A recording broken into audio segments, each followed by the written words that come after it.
You say there's some clues in videos where people are. Well, I say that's pretty obvious this time. I had a memes to Among Us. Ooh, that's a pretty good video. All right, let's start this episode right now. Now, A Tale of Two Cities, Book the Second. The Golden Thread. It's that thing that seems to be going on for lots of people in their world. I mean, the golden thread, everyone seems to have a golden thread if they're with people and other people at that. And the thing is, this time it's a golden thread. Everyone seems to have their own little threads in their world. Personally, I like to think of me as having a green thread or a cyan thread too.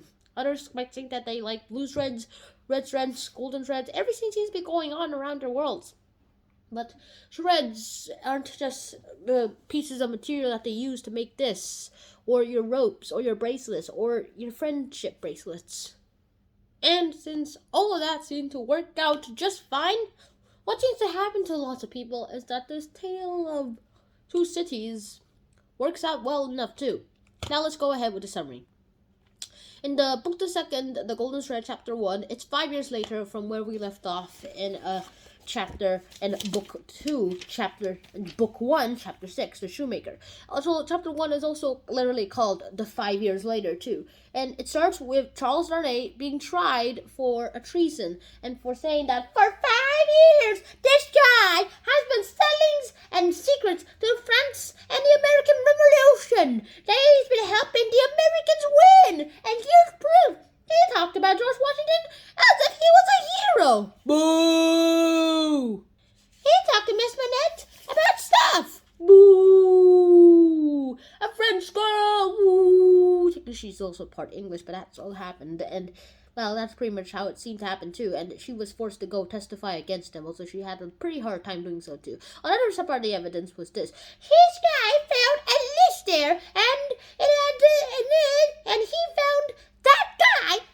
Well, he's talking about the prisoner. They called Charles Darnay the prisoner.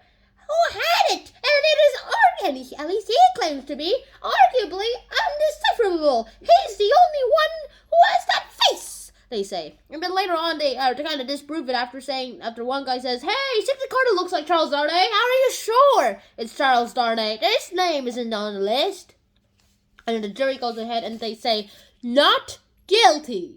And, I mean, this will happen so many times later in the book. Just keep watch out for it. God is on Charles Darnay's side. Maybe not on Sidney Carton's side, but he's definitely on CD's side. But not on SC's side. And then we come to the part where lots of people seem to happen too. It seems so that after a wine casket was broken, ever since that wine casket was broken in book 1, I didn't mention that everyone seems to be happy about all that, and it kind of represents the blood that will be spilled in the revolution later on. Later on, we find out that Miss Manette and the Lucy Manette I'm talking about here and Charles Darnay are courting together, and they plan on marrying too. And there's lots of things that's happened between them. Like, number 1, there's Jerry Crunch, who seems to go ahead to go find grave robbing, and after grave robbing a lot of places, he finally finds out of the place of a spy, and he's like, everyone hates that spy. They won't mind me grave robbing this guy. And that seems to work out for a big, fine, great deal, too. Another thing that I have to really say about this part is that when he finally finds out that the spy is not there, that he faked his death, he decides that it's kind of worth it to all see how this guy turns out to be. And how he faked his own death. The one other thing that I want to say right now is that, well, Sidney Carton finally finds out about the whole business eventually. I mean, everyone finds out about the business eventually. They find out he's a gravedigger eventually. I mean, sure. And his son literally says it himself that I want to be a grave robber. I want to be a reincarnation man, or whatever that he called it. And later on, we go ahead and we find out about what happens to Mr. Dr. Monette after Charles Darnay reveals to him that he's an Evermont, that his uncle and his dad were the people who did his imprisonment. Also, he literally has no idea why they imprisoned him. They won't reveal that part. Turns out we later find out that it's a raid. Hopefully, my mom doesn't edit out that part. And so that comes forth and starts at the end of the world, and yeah, the tale. And that's why I think that Charles Darnay and Sydney Carton look the same. Great. And that all seems to work out fine too. Another thing I have to say right now is A Tale of the Two Cities, and that seems to be working out pretty fine too. So, okay, I actually didn't say why Sydney Carton and Charles Darnay look the same. I just pranked you guys. But another thing in book 2 that happens later on is Sydney Carton and another banker guy deciding to go ahead and court Lucy Manette. At least Sydney Carton doesn't, because he finally finds out that he's not Lucy's type. Also, he does look a lot like Charles Darnay. There was also this banker that says, "I'm successful. Why is there no reason why I can't be successful?" I'm saying, what reason there is so that you'll be successful with Lucy Manette? And they're like, okay, that's a good point. But I will be successful. I knew it in my gut and heart. And then lots of great weird things happened to the Evermonds. In fact, when Joe Edmond, the one before the uncle of Charles Darnay, after Charles Darnay renounced the name of Evermond, was murdered by saying, with a note on the dagger with a note on it saying, "Drive him fast to his grave. This from Jack." Jack was. And this could be like a note about the Jacobin Club. We all know about the Jacobin Club eventually, and it's literally a little sign about it. And also, Charles Dickens might have wanted to play around with the name too. Jack is the guy who literally owned the whole place, and I'm pretty sure that that's the reason that they decided to use that code name. And later on, Dickens finally found out other reasons to actually keep on the story going. After the marriage of, Charles Darnay and Lucy Manette, Lucy's father, Dr. Manette, went on a relapse for 9 days. Eventually, on the 9th day, his shoes were looking awfully a little too skillful. And with that, they had a great big deal of a time trying to survive, and also a great big deal of a time trying their best to, get him back while not telling the daughter. On the 10th day, however, he's awake and he's good, and he regained his sanity again, and that's purely a good sign.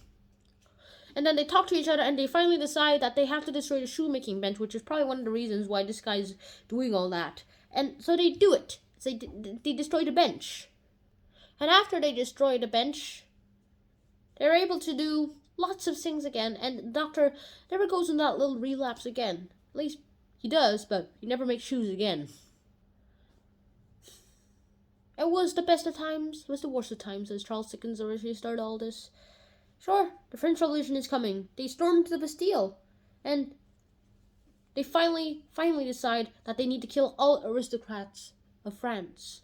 French aristocrats, or anyone who's related to French aristocrats. Kill their servants, kill their friends, kill them, kill the aristocrats. Aristocrats are the wrong people. King, kill the king, down with the queen, down with the king, down with the queen, down with Mozart. They would have probably said that if it wasn't that Mozart was Austrian and they were at peace with Austria until the revolution started.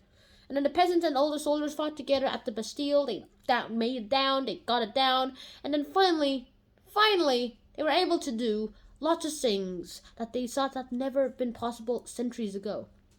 They were the rulers. Although they were still hungry, they were the rulers. Another thing to mention right now is the ending of the part. It's called The Lodestone. And the thing is, Charles Darnay hasn't told anyone except Dr. Manette that he is an Evermond. And then later, we actually find out that he sent a letter, and he pretends that he knows the Evermond guy and goes ahead and delivers the message. However, afterwards, he reads it himself, knowing that he's the Evermond, finds out what happened, that his old little friend is captured in prison and begs him to get him back so that he can be saved and be out of prison, and tricks him into, and turns out it was all a trick. He's sent into France, but never sees his servant again. At least we find out all of that in book the 3rd, but we still haven't gotten there yet. All you finally find out before book the 2nd ends is that Charles Darnay writes a note to Lucy, and leaves. On second thoughts, that actually wasn't writing a note. It was just Mr. Lorry just blessing Lucy and little Lucy. Charles and little Lucy had a kid together by then. And they get Charles Darnay to France. We all know that they hate aristocrats, no matter if they denounce their names. So I actually hope you enjoyed that Book the Second summary. I hope to see you guys in the next episode. So until next time, Shannon out. Book the Third coming soon.